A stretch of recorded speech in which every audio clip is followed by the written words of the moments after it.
dan sudah bergabung bersama kita. Ini beliau adalah salah seorang pengamat terorisme, Profesor Dr. Haji Sofyan Sauri, MPD. Prof, apa kabar, Prof? Alhamdulillah. Sehat? Sehat.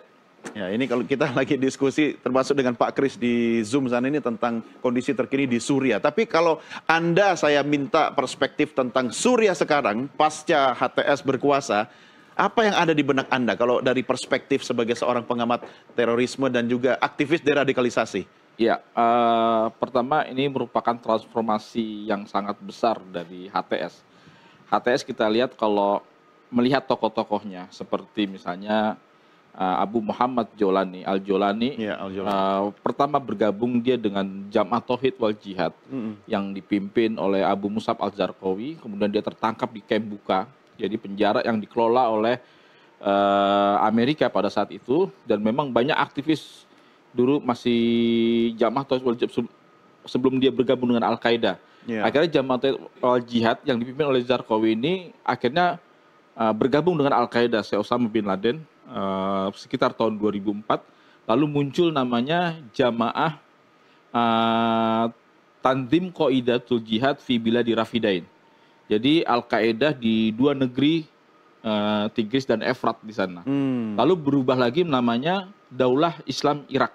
Ya. Nah, jadi namanya ISI. Jadi memang pada waktu ketika Revolusi Arab Spring 2011, Sejolani ini sempat dikirim oleh Abu Bakar Al-Baghdadi. Waktu itu sudah beberapa pergantian dari terbunuhnya Abu Musab Zarqawi, lalu Abu Umar Al-Baghdadi, lalu Abu Bakar Al-Baghdadi. Diutuslah Sejolani untuk, karena di Suriah juga sedang bergejolak, di Yaman, kemudian di Mesir dan Tunisia, bermula dari Tunisia. Kemudian mereka mulai memapping keadaan di Suriah dan sebagainya. Pertama, daerah yang pertama yang mereka masuk itu adalah Damaskus. Nah, kemudian setelah itu keberadaan Jabhatun Nusrah, ya, jadi muncul Jabhatun Nusrah di 2011-2012. Mereka menyatakan salah satu cabang daripada Al-Qaeda di Waziristan, di Afghanistan, di Pakistan pada waktu itu. Lalu kemudian mereka dipaksa bergabung oleh Syekh Abu Bakar Al-Baghdadi yang pernah mengirim Sejolani menjadi yang namanya ISIS tadi. Jadi Islamic State Iraq and Syria gitu. Nah, kemudian ini ditolak penggabungan ini. Lalu tetap namanya Jabhat Nusrah, dia berloyalitas memberikan afiliasinya kepada Al-Qaeda. Dan kemudian karena memang dianggap sempit, dulu ada penggabungan antara Ahrar Syam, Jais Fatih Syam dan sebagainya, asal dia harus keluar dari Al-Qaeda. Karena nanti negara-negara donatur ini, para musinin, para penyumbang-penyumbang itu agak berat nanti. Karena pasal waktu itu undang-undang terkait, kalau di kita namanya PPATK, penyumbang dana itu nanti bisa diblokir dan sebagainya, agak kesulitan gitu. Akhirnya Jabhatun Nusrah harus bubar menjadi Jabhat Fatih Syam namanya.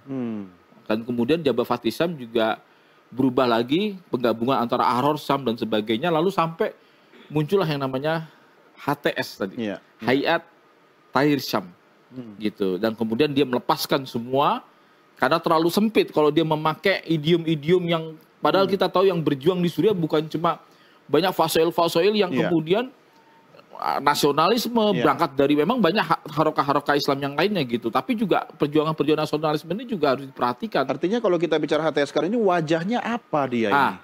Kemudian dulu kalau tidak salah 2013 ada judul tulisan yang sangat menarik yang dikeluarkan oleh LKS, Lembaga Kajian Syam, Lembaga Kajian Syamina.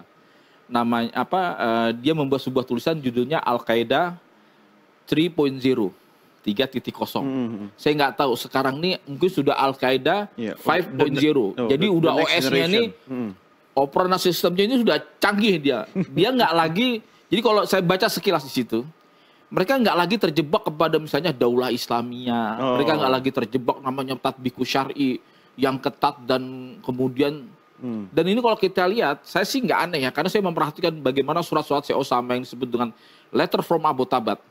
Jadi ada dari sekian ribu surat, itu 19 oleh CTC, lembaga think tank Amerika untuk memerangi terorisme, itu ada 19 surat yang dipublikasikan dan 3 oleh kawan-kawan di Cipinang. Waktu itu kita mantan Esnaf Peter itu menerjemahkan kitab itu ada 3. Nah isinya evaluasi baik bidang media. Nggak boleh tuh ada, dulu jadi Syekh Usamah itu sangat keras. Misalnya nggak boleh gorok-gorok. Bagaimana hal itu bisa membuat taswiyah gambaran dan pencitraan kita Islam itu menjadi Islam yang memerah, berdarah dan sebagainya. Itu dikritik semua.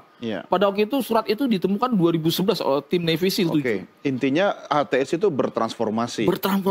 Berubah, Pak. Karena HTS juga ingin menunjukkan kepada dunia internasional dia bukan organisasi teroris seperti Betul. Karena stigma ini berat, Pak.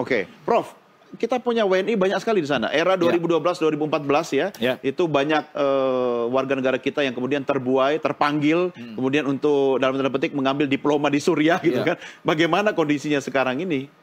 Iya, ini yang sangat kita khawatirkan. Kalau dalam bahasa akademik itu namanya retaliasi. Jadi peristiwa yang ada di Syam hari ini atau Suriah itu bisa berdampak kepada situasi di Indonesia. Dan saya melihat ketika kita memonitoring di karangan para jihadis di dunia maya, sosial media, itu ungkapan-ungkapan euforia juga terjadi. Sampai saat ini? Sampai mereka ingin misalnya berangkat hijrah.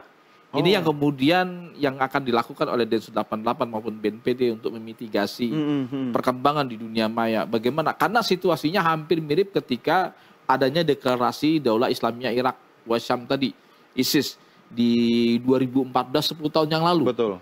Yang kemudian hampir ada 2.500-an warga Indonesia yang wanita dan anak-anak. Wanita, anak-anak, laki-laki berangkat semua ke sana. Kemudian 800 laki-lakinya terbunuh. Sekarang ratusan, nggak sampai ribuan ya, yang kemudian sekarang sedang menunggu pengadilan yang ada di Irak, Suriah, dan rata-rata dijatuhi hukuman mati yang laki-laki. Kemudian ada 600 perempuan dan anak-anak yang juga sudah hampir dewasa, yang sekarang sedikit demi sedikit sudah mulai dilakukan pemulangan repatriasi dari Suriah itu ke tanah air. Tapi gitu. Dengan ideologis yang mereka tentu ini bawa. Tentu ini di asesmen ulang, di profiling. Tapi rata-rata mereka memang trauma dan banyak juga yang nggak mau pulang karena mereka masih memimpi mereka akan dibebaskan oleh orang-orang ISIS. Ini yang kemudian yang dikhawatirkan. Kemenangan HTS yang ada di Damaskus ini setelah mereka menguasai Damaskus adanya penumpang-penumpang gelap, orang-orang mutahamisin. Karena ajakan-ajakan itu sudah mulai ada gitu. Kemarin kita lihat ada beberapa cuplikan video orang Indonesia misalnya yang ada di Suriah yang ikut menaklukkan Damaskus tadi gitu. Kami sudah menang, kami alhamdulillah Allah takbir semuanya dan sebagainya. Ini secara nggak langsung. Itu secara psikologis bisa memanggil-manggil lagi ya. Ini menjadi sugesti, Pak. Jadi ibarat orang itu terpacu lagi. Yang mungkin teroris yang sudah tidur, yang sudah tiarap, ketika melihat ini ada kemenangan, itu bangkit lagi dia, semangat lagi. Jadi ini yang kita harus antisipasi. Jangan sampai kemudian kita ini kan suka latah, Pak. Kagetan gitu, gampang meleleh gitu. Dan latah gitu, akhirnya nanti ini malah berangkat. Ini kan situasi perang. Bagaimanapun kita juga sebagai aktivis deradikalisasi harus meyakinkan kepada kawan-kawan kita bahwa sebetulnya HTS menang itu bukan karena jargon-jargonnya seperti yang dulu tadi yang sudah dijelaskan Pak Mustafa.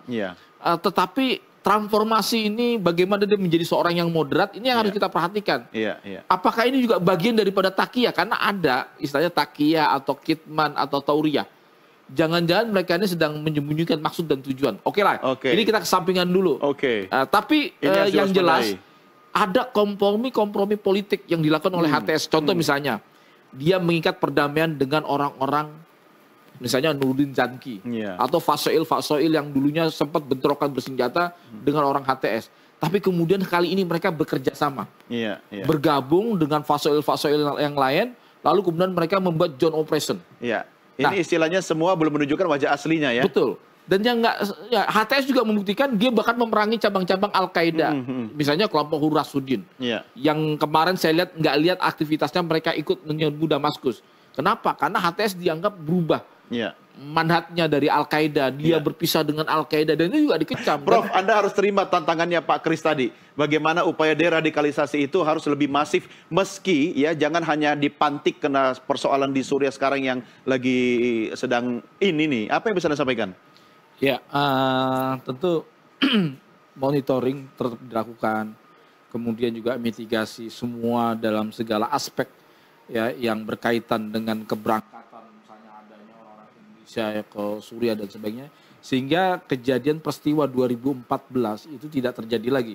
Karena memang dampaknya sangat luar biasa bagi stabilitas baik di Timur Tengah maupun di contoh misalnya di Indonesia gitu. Bagaimana kemudian itu bisa merembet di Filipina, ada kelompok Marawi sampai perang habis-habisan, lalu juga bagaimana peristiwa dari bom Tamrin dan sebagainya ternyata juga hasil daripada konflik yang ada di Timur Tengah gitu. Nah, ini yang harus diantisipasi oleh kita semua, jangan sampai peristiwa 2014 10 tahun yang lalu terjadi lagi di Indonesia. Tetapi dalam segala besar, saya melihatnya konflik Timur Tengah ini memang sengaja dibuat untuk terus akan ada distabilitas di sana. Siapa yang paling diuntungkan? Ya, kalau kita berbicara tentang teori konspirasi dan sebagainya, ini ada permainan-permainan yang kalau kita katakan operasi-operasi intelijen. Karena gini, Israel tentu untuk memenangkan perang dengan Lebanon, maka dia harus memutus pasokan logistik yang ada di Suriah. Suriah selama ini memang dijadikan pos